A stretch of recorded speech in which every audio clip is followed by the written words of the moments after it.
Fala pessoal, beleza? Estamos aí com mais um vídeo no nosso canal do YouTube, um vídeo que a gente está falando uma série de vídeos sobre dosimetria da pena. Então provavelmente você está vendo esse vídeo, já viu o primeiro vídeo, que é a parte geralzona do dosimetria da pena. Se você não viu, eu aconselho dar uma pausa aí rapidinho e ir lá ver esse vídeo, é bem rapidinho, volta para cá.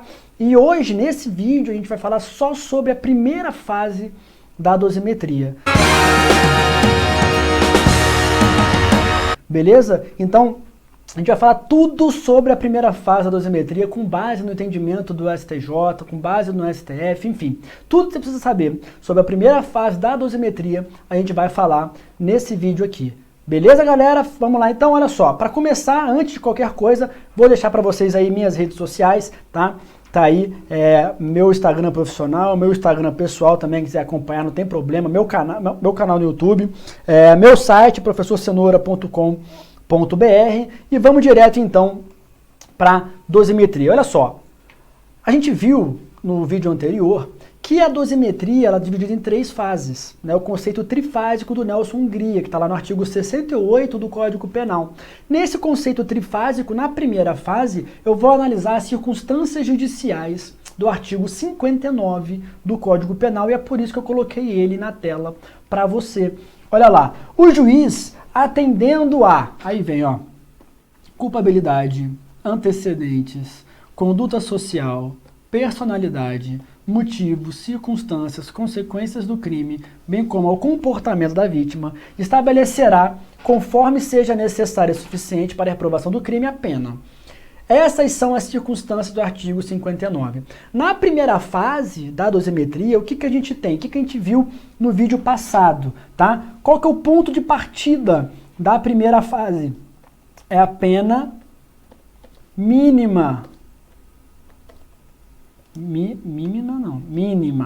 Pena mínima em abstrato.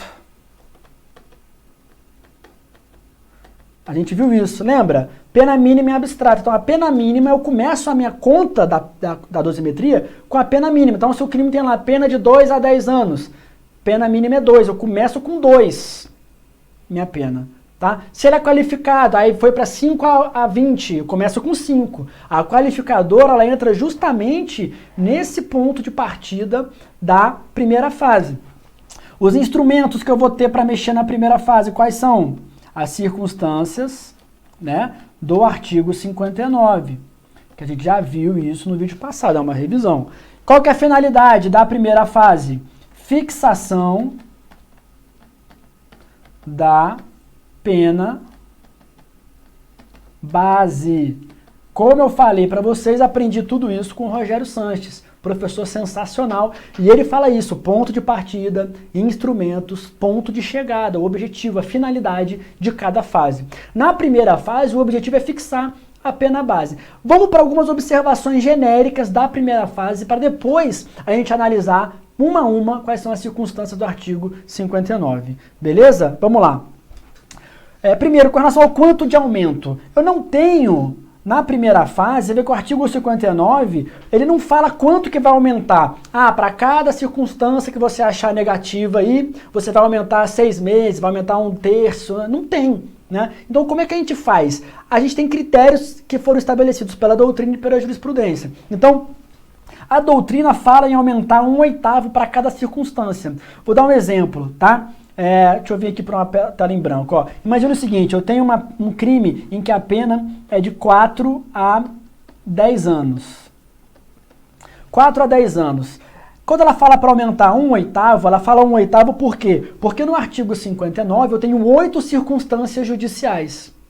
Então eu penso o seguinte, se eu começo da mínima e eu tenho o objetivo, né, é ir completando, se tiver negativo, para chegar até 10, se eu tenho aqui, por exemplo, 6 anos de diferença entre uma e a outra, significa que eu tenho 6 anos que eu posso aumentar a pena. Eu tenho 4, eu posso aumentar até 6 anos, porque eu não posso passar do máximo, que é 10. Então, como que eu aumento esses 6 anos? Se eu tiver uma circunstância judicial desfavorável, ou se eu tiver todas desfavoráveis, como é que eu faço? Olha, a doutrina fala o seguinte, você vai aumentar 1/8 de 6 anos para cada circunstância, para cada uma. Porque se eu tiver uma circunstância de negativa, aí eu aumento 1/8. Se eu tiver 2, eu aumento 2/8. Se eu tiver 3, eu aumento 3/8. Se eu tiver 4, eu aumento 4/8, até chegar em 10 anos. Se eu tiver todas, eu aumento 8/8, que são 6 anos. Nesse exemplo aqui, ó, dá 9 meses, né?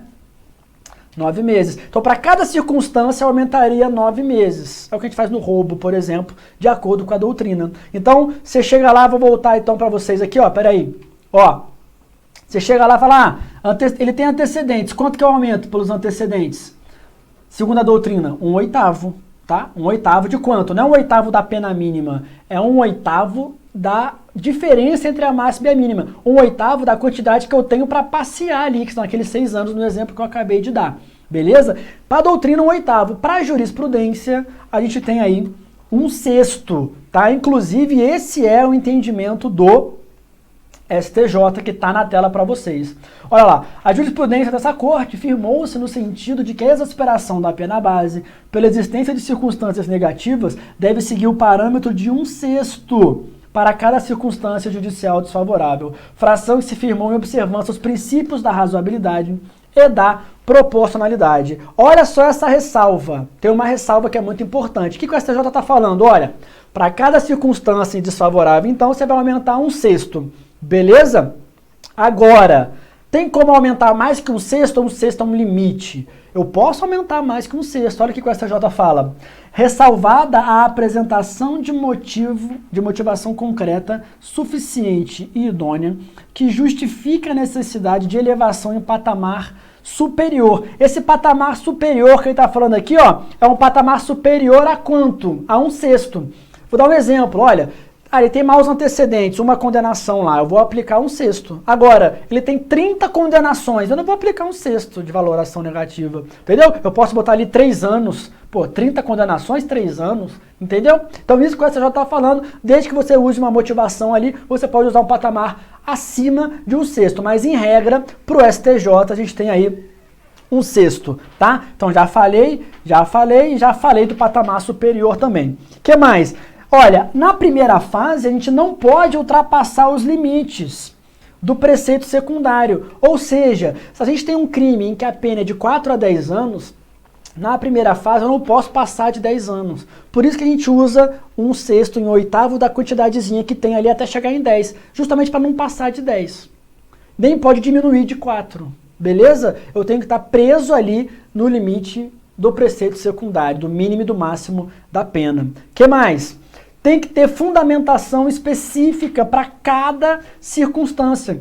Eu não posso usar, por exemplo, a culpabilidade é acentuada, então vou majorar a pena. A personalidade dele é voltada para a prática de crimes, então eu vou majorar a pena. Não pode. Eu tenho que ter uma fundamentação específica sob pena de nulidade, né, da sentença. Olha o que diz aí o artigo 315, parágrafo 2º do CPP, que é um artigo que foi alterado pelo pacote anticrime. Olha só, ele fala assim, ó, não se considera fundamentada qualquer decisão judicial, seja ela interlocutória, sentença ou acórdão, que, ó, não se considera fundamentada.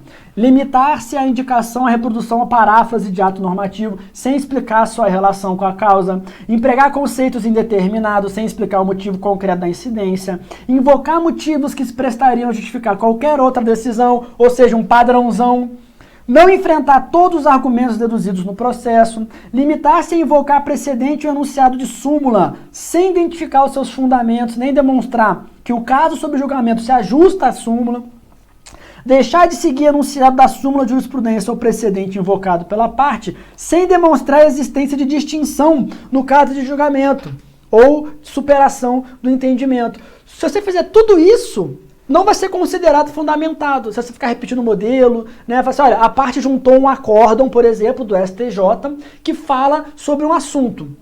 E ela pede que seja aplicado aquele acórdão. Para você não aplicar aquele acórdão, você tem que mostrar por que você não vai aplicar aquele acórdão. Você tem que fundamentar mostrando provavelmente um outro acórdão em sentido contrário. Enfim, série de coisas que tem aí, né, no artigo 315, tá, uma série de determinações novas do pacote anticrime, copiando, lógico, né, o novo CPC tem isso lá no novo CPC, foi trazido para o Código de Processo Penal para evitar decisões sem fundamentação, beleza? E aí, a gente vai começar a falar agora de cada circunstância judicial do artigo 59. Tranquilo, pessoal? Vamos lá então para a primeira, que é a culpabilidade, né? O que a gente tem com relação à culpabilidade? Olha, a gente tem os substratos do crime, né? O crime é o fato típico, ilícito e culpável. A culpabilidade que você estudou, ou está estudando, ou vai estudar, lá no terceiro substrato do crime, não é essa culpabilidade que a gente está falando aqui. A culpabilidade que a gente está falando aqui, que o juiz vai analisar na hora de fazer a dosimetria da pena, é o grau de reprovação do crime. Você tem maior ou menor grau de reprovação, tá? Então, não é, fazer um X aqui, ó, não é o terceiro substrato do crime. Eu estou falando de maior grau de reprovação. Olha só o que diz aí o STJ. Para fins de individualização da pena, o que é a culpabilidade? Ó, a culpabilidade deve ser compreendida como juízo de reprovabilidade da conduta, ou seja, a maior ou menor censurabilidade do comportamento do réu, não se tratando de verificação da ocorrência dos elementos da culpabilidade. Olha só o que está falando o STJ, distinguindo aí a culpabilidade do terceiro substrato do crime e falando que ela é maior ou menor grau de reprovabilidade. Lembrando sempre, tá aí na letra C, eu não posso usar uma fala genérica para fazer a majoração, a valoração negativa da culpabilidade. Eu tenho que ter uma fundamentação idônea. Eu tenho que falar, olha, a culpabilidade é acentuada por causa disso, por causa daquilo outro, blá, blá, blá, e blá, blá, blá. Então eu valoro negativamente a culpabilidade. Não posso falar, a culpabilidade é acentuada, vou majorar aqui. Não pode. Beleza? O que mais? Antecedentes. O que são os antecedentes, galera? Antecedentes é a vida pregressa do réu. Tá? Eu tirei essa vida pregressa lá de Rogério Sanches. No livro dele ele fala isso, olha, a antecedência é a vida pregressa. Eu vou analisar o que ele fez no passado, dali para trás. Então, fatos anteriores, beleza? Então, para falar de maus antecedentes, eu botei aí, né, uma comparação com a reincidência, apesar de que a reincidência é uma agravante que a gente vai estudar no próximo vídeo, que a gente vai falar só sobre a segunda fase da dosimetria, que tem agravante e atenuante. Eu fiz já uma tabela comparando maus antecedentes e reincidência para você não se confundir, tá? Então vamos para a tabela. Olha só. Não caracterizam maus antecedentes. Olha, sentença por fato anterior transitada em julgada antes do crime novo. Então, olha só, se eu tô aqui, cometi um crime hoje, eu já tenho para trás uma sentença com trânsito em julgado por um crime anterior, essa sentença com trânsito em julgado vai ser considerada reincidência. Se ela é considerada reincidência, ela não pode, ao mesmo tempo, ser considerada maus antecedentes, porque seria um bis in idem. Eu não posso aumentar a pena na primeira fase, por causa dessa sentença condenatória anterior, e na segunda, pela reincidência. Não posso. Então, se ela já caracteriza a reincidência, ela não vai caracterizar maus antecedentes. Lembrando que eu estou falando dessa primeira parte aqui da tabela. Inquéritos e ações penais em curso não podem servir para aumento da pena na primeira fase. A súmula 444 do STJ.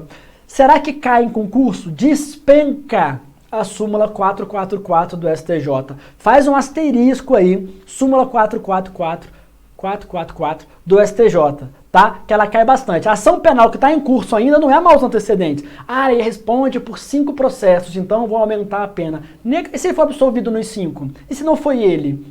Então, não pode usar condenação em curso, muito menos inquérito em andamento. Ah, ele é indiciado em 10 inquéritos, então maus antecedentes. Negativo, tá? Só com trânsito em julgado que eu posso ter maus antecedentes. Então, não posso ter aqui, porque aqui gera reincidência, não posso ter aqui, porque aqui não tem trânsito em julgado ainda. Atos infracionais, passagens pela vige, não geram maus antecedentes. Eu não posso falar assim, quando ele era menor, ele foi condenado por ato infracional, 10 atos infracionais análogos ao homicídio. Não é maus antecedentes. Atos infracionais não geram maus antecedentes, nem passagens pela vige. Beleza? Bota na cabeça, não gera maus antecedentes, tá? Nem reincidência, lógico, não gera. Transação penal. Olha, o artigo 76 da Lei 9.099, Lei dos Juizados, traz expressamente lá que a transação penal feita pelo réu não caracterizará a reincidência no futuro. Então, se eu tive um processo no passado em que foi feita uma transação penal e cometi um novo crime, eu não vou ter reincidência por causa dessa transação penal aqui no meu novo crime. Não vou ter maus antecedentes também dessa transação penal por causa do novo crime. Beleza? Então não gera maus antecedentes. Agora, então o que gera maus antecedentes? Quase nada gera maus antecedentes? Gera. Olha só. Se eu tenho uma sentença por fato anterior transitada em julgado antes do crime novo, então eu estou cometendo um crime agora em que eu já tenho uma sentença para trás transitada em julgado. A gente já viu que essa sentença para trás, transitada em julgado, caracteriza a reincidência. Só que o artigo 64, inciso 1º, traz um prazo depurador. É um prazo em que acaba a reincidência e o réu volta a ser primário. Então, imagina, eu cometi um crime hoje. Vou fazer um desenhozinho. Deixa eu botar na tela aí um desenhozinho rapidão. Ó, cometi o crime hoje, tá? Vou botar aqui, cometi um crime em 2020. Peguei aqui, ó, 2021. Veio a sentença. Aqui foi o crime. Aqui veio a sentença de 2 anos. Comecei a cumprir a sentença aqui. Acabei de cumprir a sentença em 2023. Extinção da pena. Extinção da pena. Cometi um novo crime. Ó, o tempo passou. Cometi um novo crime em 2029. Novo crime. O artigo 64, vou botar aqui, ó, 64, inciso 1 do Código Penal, ele fala o seguinte: se eu já tiver passado 5 anos entre a extinção da pena e o novo crime, eu não tenho mais a reincidência. Nesse novo crime aqui, então, ele vai ser considerado, vou até mudar de cor para ficar fácil, olha, vai ser considerado aqui, ó, primário, nesse novo crime aqui, quando eu for fazer a sentença. Uai, mas e essa sentença condenatória então? E essa pena que ele cumpriu, apaga? Não apaga. Essa sentença aqui, né, como não vai gerar reincidência, essa sentença aqui vai gerar o quê? Maus antecedentes. Beleza, galera? É isso que tá falando aí, essa primeira parte da nossa tabela. Agora, ó, no STF, volta para mim aqui, no STF, eu tenho divergência das duas turmas. Uma turma do STF acha que nem para maus antecedentes essa condenação serve mais. Passou 5 anos, eu não tenho nem reincidência, nem maus antecedentes. Mas a outra turma do STF considera que passados 5 anos eu não tenho mais a reincidência, mas eu tenho antecedentes. E o STJ entende também que eu tenho antecedentes. Então, passou o prazo depurador, some a reincidência, ele volta a ser primário, mas ele vai ser um primário de maus antecedentes. Beleza? É possível ser primário de maus antecedentes? É. Primariedade é o oposto da reincidência. Maus antecedentes é o oposto de bons antecedentes. Então, se ele não é reincidente, ele é primário, que não tem nada a ver com ter antecedentes ou não ter antecedentes. Então, nesse exemplo aqui, tem uma condenação, passou 5 anos, ele vai ser primário, porque já passou 5 anos, eu apago a reincidência pelo 64, mas ele é primário com maus antecedentes por causa dessa condenação anterior. Beleza? Gera maus antecedentes. Prevalência no STJ. O que mais? Condenação anterior por crime militar próprio ou crime político. Isso está no artigo 64, 2 do Código Penal. Fala lá que isso não gera reincidência. Se não gera reincidência, gera maus antecedentes. Condenação por fato anterior com trânsito em julgado posterior. Imagina, vou desenhar melhor, fica fácil desenhando. Olha aqui, ó. Então aqui, crime 1, sentença. Aí ele entrou com recurso, ainda não transitou em julgado, tá? Vou botar aqui, ó, trânsito em julgado do crime 1. Crime 2, vou botar de outra cor. Aqui, ó, crime 2. E aqui, sentença do crime 2. Olha, você percebe que quando eu cometi o crime 2 aqui, eu já tinha um crime anterior, mas eu não tinha um crime anterior com trânsito em julgado.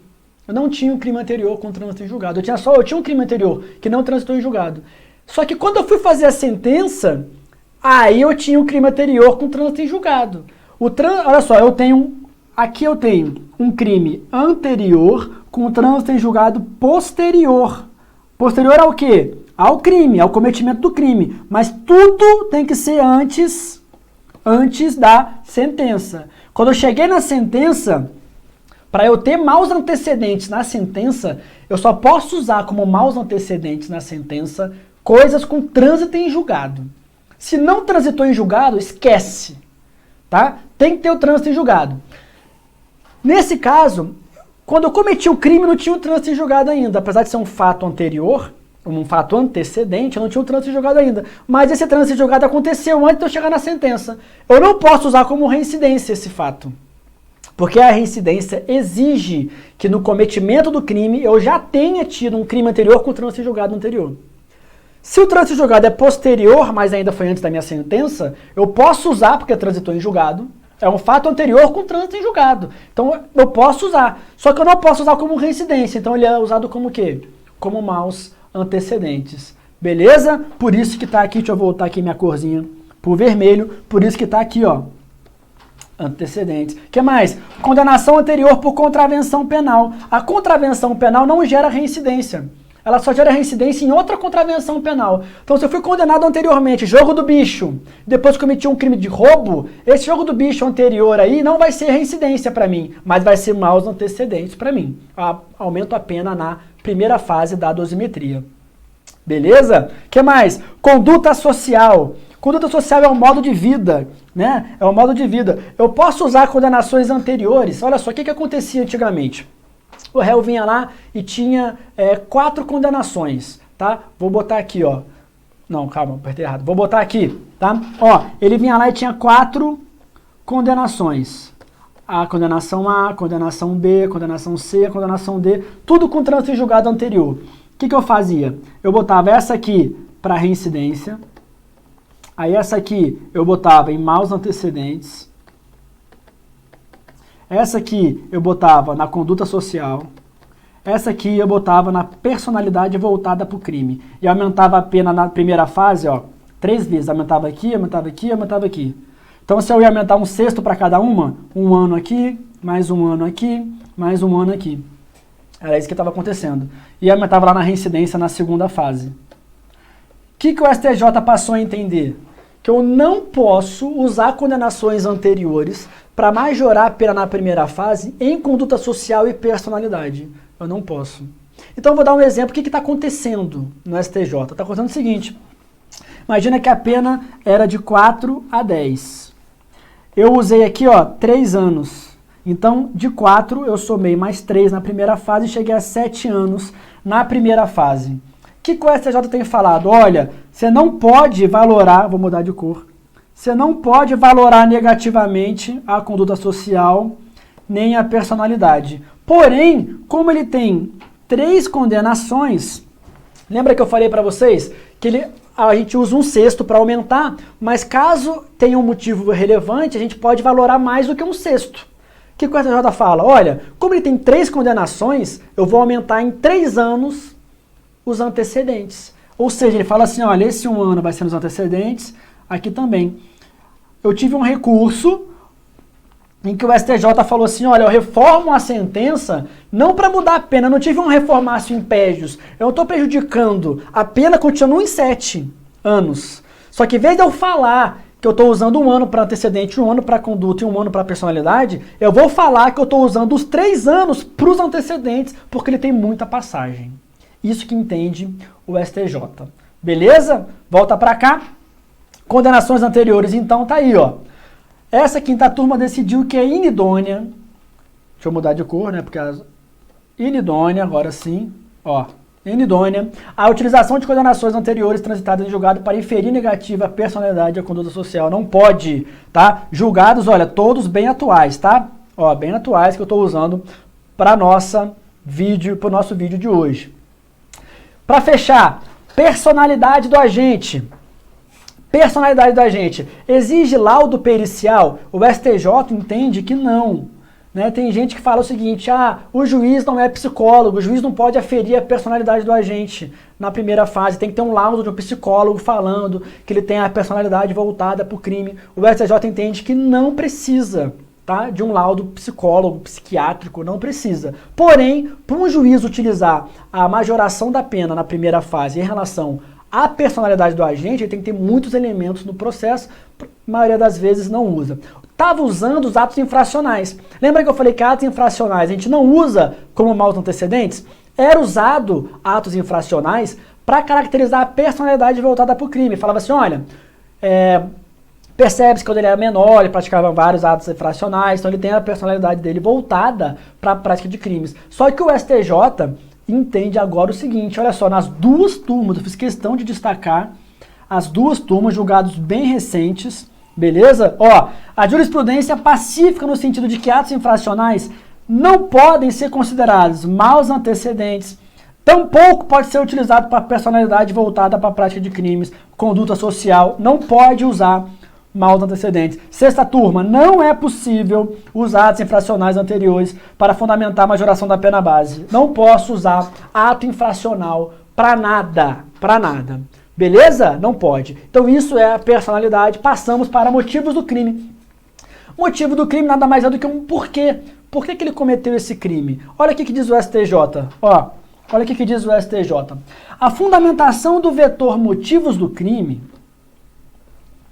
revela-se inidônea, devendo ser desconsiderada para fins de aumento da pena base, pois foi apontado elemento genérico e inerente ao crime contra o patrimônio, qual seja, o desejo de locupletar-se a custas alheias. Pô, não pode o juiz aumentar a pena de um furto, falar assim, olha, o motivo do crime tem que ser valorado negativamente porque ele quis um patrimônio que não era dele. Ué, mas isso é todo crime de furto, quer isso. Todo crime de furto a gente quer um patrimônio que não é dele. Então, para eu valorar negativamente os motivos do crime, eu tenho que ter uma coisa que vai além ao normal do próprio crime. Tá? Dignidade sexual. Valoro negativamente porque ele queria fazer relação sexual contra a vontade da vítima. O motivo dele era esse, era fazer sexo com a vítima. É lógico, todo crime de estupro o motivo é esse. Então eu não posso usar esse motivo para valorar negativamente a pena na primeira fase. Tá? É isso que está dizendo o STJ aí nesse julgado. O que mais? Circunstâncias do crime, é o modus operandi do crime, né? O que eu botei aí? Majorante e qualificadora extra. Quando a gente tem um crime que tem duas qualificadoras, você já viu que a qualificadora ela serve para o ponto de partida da primeira fase, não é isso? Se o crime tem duas qualificadoras, não tem como eu usar duas vezes. Olha lá, a pena de 4 a 10 passa a ser de 10 a 20, isso é qualificado. Com uma qualificadora só já passa a ser de 10 a 20. Então o que a gente faz? Pega outra qualificadora e joga nas circunstâncias do crime. Então, por exemplo, um roubo foi praticado em concurso de pessoas e emprego de arma de fogo. Eu posso falar o seguinte, olha, o emprego de arma de fogo é uma majorante, uma causa de aumento de pena, que vai ver lá na terceira fase, 2/3. O concurso de pessoas eu vou usar nas circunstâncias do crime. Então, lá na primeira fase, eu falo assim, com relação às circunstâncias do crime, considerando que o crime foi praticado por mais de uma pessoa, que dificultou muito a defesa da vítima e etc, blá, blá, blá, valoro negativamente as circunstâncias. Então, eu coloquei aí que normalmente, quando tem uma qualificadora ou uma causa de aumento extra, a gente joga a extra nas circunstâncias do crime.